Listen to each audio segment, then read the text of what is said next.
Right, Dr. Okweto, we have a question from Fatima in Eswatini. I've had COVID. Do I need the vaccine? Thank you, Prof. The answer is yes. And the reason is recovery from COVID will give short-term immunity, but we don't know about the long-term immunity after recovering from COVID. What we know is if someone is recovered from COVID, they can still be reinfected. They can still catch COVID. What we know about vaccines is they will give long-term immunity and they will keep the person protected. So the answer is yes. Thank you. Okay, but in terms of long-term immunity, it seems that we might need annual booster doses. Okay, yeah, so with long-term immunity after vaccination, the studies are going on right now. And I think for those we have tracked the duration of immunity after vaccination, I think they have gone up to 6 months according to the information that I have seen. But yes, we may need boosters annually. It's something that is evolving. Thank you. Yeah, and that answers one of the questions that came through the chat. Thank you very much. Right, and then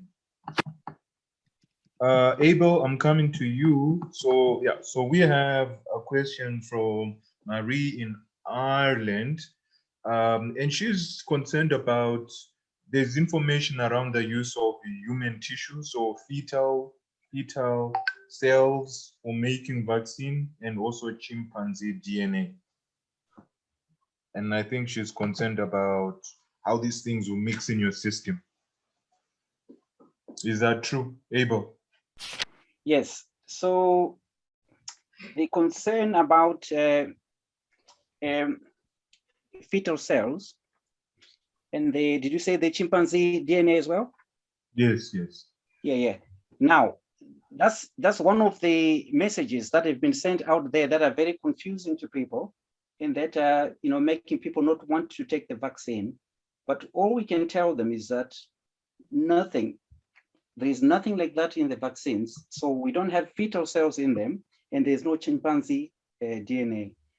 People are getting confused because yes, fetal cells are used to propagate, the vaccine or to test it. So for instance, with the Pfizer vaccine, they've used to test it, but with the AstraZeneca, they actually used to propagate the chimpanzee virus, which actually carries the information for us to then make the proteins that our bodies recognize as foreign, and then they attack. So yes, there is a lot of complicated science there. So for the general public, just to simplify it, we want to tell them that there is nothing there, they purify them. So the cells themselves are not in the vaccine. So they only extract that which we need. If it's an mRNA, that's what they take, or if it's carried by the chimpanzee virus, it just carries the genetic material. All these things as well, when they get into the body, they're destroyed by the body. So the vector itself, which is carrying the genetic material itself, even the proteins that we are producing, so that our body can recognize the COVID virus to say this is the thing, we destroy that afterwards. And all we have then is the memory to say, yes, if we see anything that looks like a vaccine, let's attack it. So in the vaccine itself, we don't have any fetal cells, neither do we have a chimpanzee DNA. It's called a chimpanzee virus because it attacks chimpanzees, but it doesn't attack the humans. So the virus is not coming from a gang of chimpanzees. Yeah, so the virus is actually propagated in the laboratory. Okay, that's fine. Just before I go, maybe a last question for you, Vikash from Durban. Do the new COVID variants cause more deaths? And do the vaccines work on all the strains? Yes. Again, we are not quite sure yet whether the different strains are more deadly than the others. What we know for sure is that some of them are much easier to transmit. For instance, the one that we had in Kent, I think by the beginning of September, it was something like 1 in 4 people, but when they got to December, it was 2 out of 3 people who had acquired COVID was actually from that strain.